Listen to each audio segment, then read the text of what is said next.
like if you found the video valuable. It started with a phone call. "Hi, Ms. Reeves. Your table is ready." Sophie Reeves had no idea what they meant. She hadn't made a reservation. She hadn't even left her apartment that day. "You said 7 p.m., window seat. For 2. She hung up. "Mistake, maybe." Until it happened again. And again. The sightings. Strangers waved to her on the street. A man at the park handed her a latte, just like you ordered yesterday.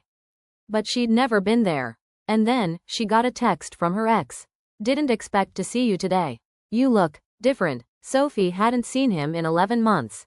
The first encounter. She finally saw her. From across the street. Same height, same red hair, same coat Sophie had donated months ago.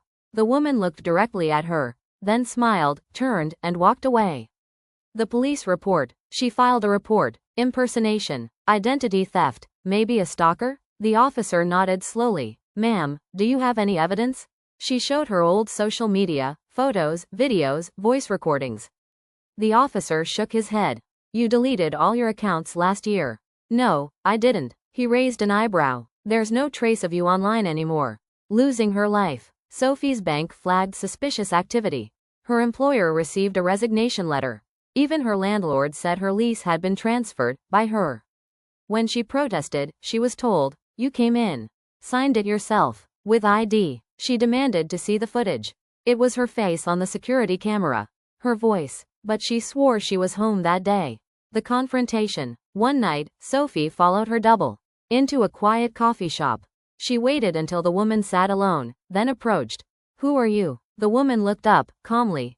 "I'm you. The better version. What do you want?" "Nothing. I already have it." The collapse. Sophie spiraled. She tried telling friends. No one believed her. Her credit cards stopped working.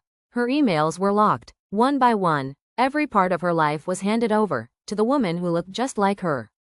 The twist. In desperation, Sophie broke into the woman's apartment. Photos of Sophie on the wall. A closet filled with her clothes. And in a drawer, documents, fake ads, and a file titled, Phase 1, Sophie Reeves, terminated. The end, or beginning. As she fled the apartment, police sirens approached. She ran, hid, disappeared. Now, Sophie Reeves no longer exists. But somewhere, in another city, another woman walks the streets. Wearing Sophie's face, living Sophie's life, and waiting for her next identity to steal.